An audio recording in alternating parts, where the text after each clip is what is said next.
Hallelujah,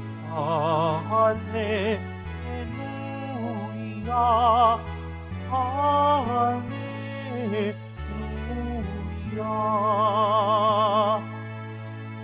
Ang sa'kin nagmamahal, tutupad sa aking aral, ama't ako'y mananahan. Hallelujah, Hallelujah, Hallelujah, Hallelujah.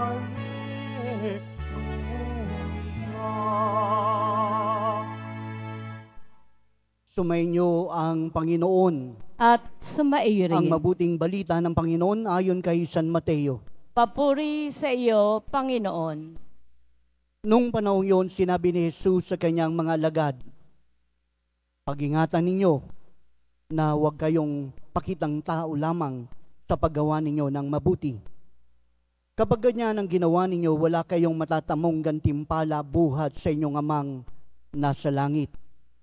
Kaya nga, kapag naglilimbos ka, huwag mo nang ipakakaingay ito, katulad ng ginawa ng mga mapag-imbabaw doon sa sinagoga at mga lansangan. Ginagawa nila ito upang purihin sila ng mga tao.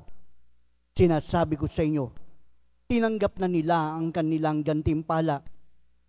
Ngunit kung naglilimos ka, huwag mo nang ipaalam ito kahit sa iyong pinakamatalik na kaibigan upang malihim ang iyong paglilimos at gagantihan ka ng iyong amang nakakakita ng kabutihang ginagawa mo ng lihim.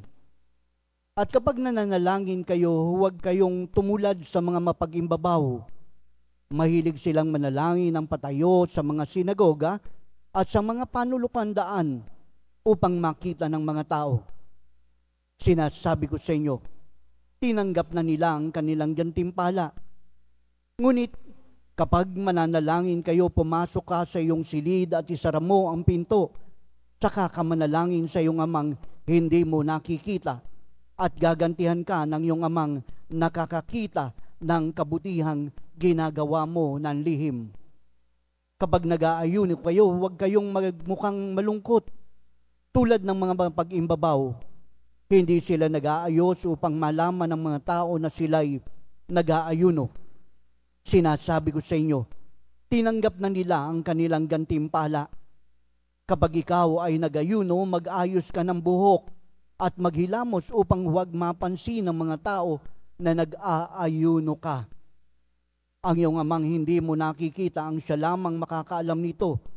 Siya ang nakakakita ng kabutihang ginagawa mo ng lihim, ang gaganti sa iyo.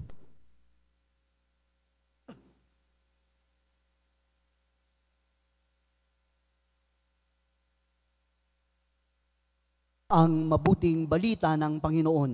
Pinupuri ka namin, Panginoong Heso Kristo. Magsipo muna po ang lahat. Muli, magandang umaga po sa ating lahat, mga kapatid.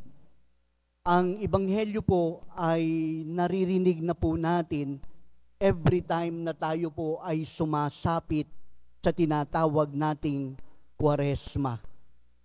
Ngayon, nasa ordinary days po tayo Bakit binabasa at ano ang intensyon? Sa panahon ng Kwaresma, tinutulungan tayo upang maging makabuluhan ang paghahanda natin sa tinatawag nating paghihirap, kamatayan at pagkabuhay ng ating Panginoong Hesukristo. Ngayong panahon, meron po siyang isang bagong bagay na ipinakikita sa atin at ipinapaunawa. Ano po ang taglay nito? Ang sabi po ay ito, mag-ayuno ka, manalangin ka, at gumawa ka ng kabutihan para sa iyong kapwa. Bakit natin ginagawa ang mga bagay na ito? Una sa lahat, nais po ng ating pong simbahan at ng ating Panginoong Jesucristo na makita natin ang mga bagay na ito hindi lamang ginagawa sa panahon ng Kwaresma, kundi ito po ay maging bahagi ng ating pang-araw-araw na pamumuhay. Nananalangin ka dahil alam mo na ito ang magpapalakas sa iyo. Nananalangin ka dahil batid mo na mas dito, mas maunawaan mo kung ano ang kalooban ng Diyos sa iyo at hindi lamang kung ano ang kalooban mo para sa iyong sarili. At ngayon, ginagawa po natin ang pag-aayuno hindi dahil sa gusto po nating maging fit o kaya namang flawless o kaya sabihin nating healthy. Tayo po ay nag-aayuno dahil batid natin na sa kabila ng mga material na bagay na tatanggapin po natin, mayroong isang mas mahalaga. At yan ay walang iba kung hindi ang pagpapahalaga natin kay Kristong ating Panginoon na tatanggapin natin sa banal na pakikinabang.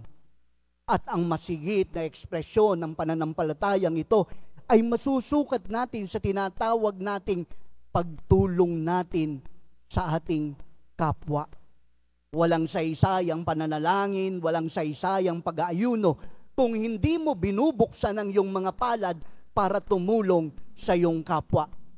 Ito po ang sukatan at pamantayan ng tinatawag nating pagkakaloob ng ating sarili sa Panginoon sa pamamagitan ng pananalangin, pag-aayuno at ang pagtulong sa kapwa.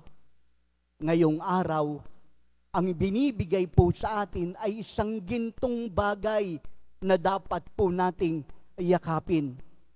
Tayo po ay iginagayad sa isang mas malalim na ekspresyon ng ating buhay pananampalataya at yan ay walang iba kung hindi ang self-denial.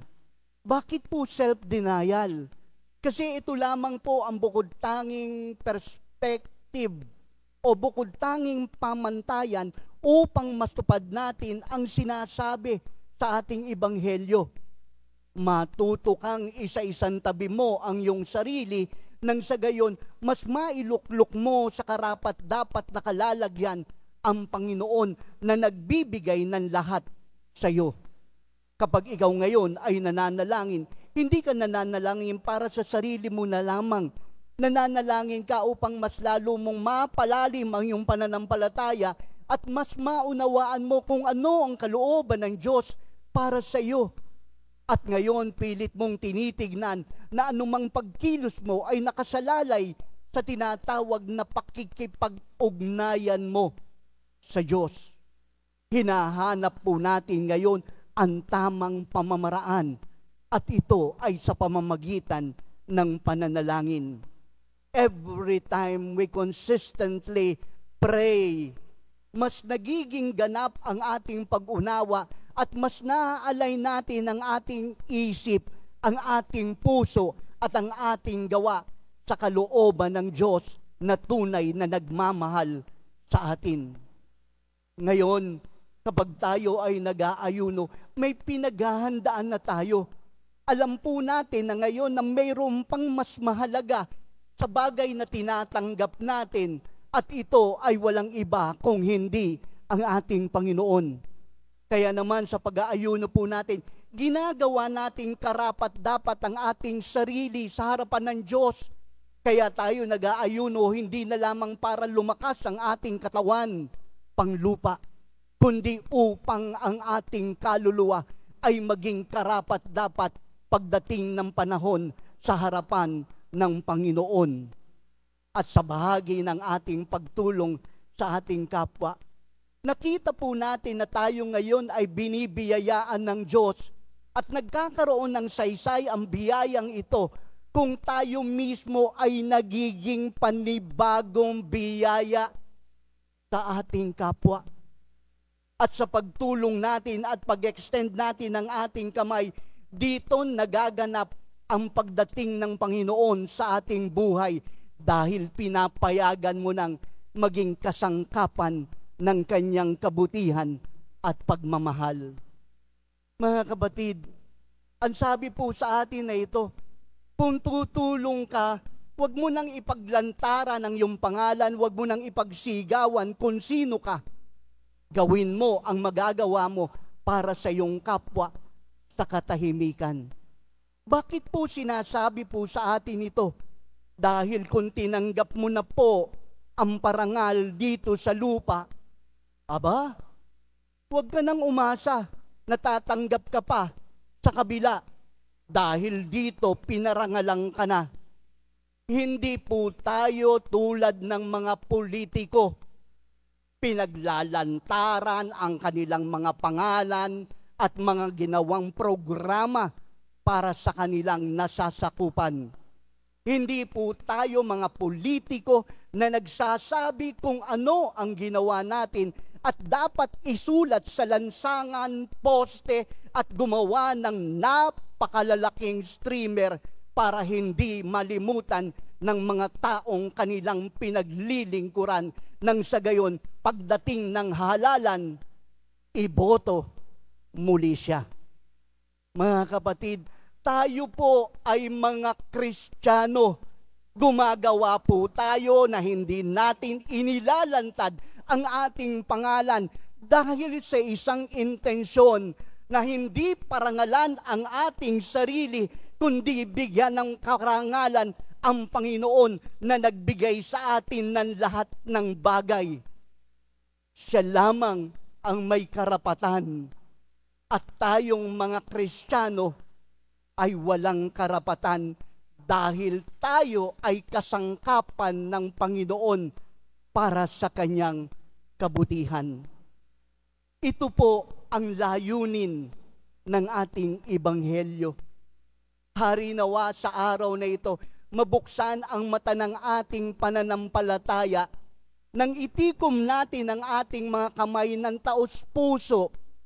Matuto tayong mag-ayuno upang ang iba ay mabuhay at matuto tayong magbigay nang malaman natin na hindi kailanman tayo mabubuhay ng nag-iisa, kundi magkakaroon lamang ng katunayan at kahulugan ang buhay natin sa pamamagitan ng tamang pakikipag-ugnayan sa ating kapwa.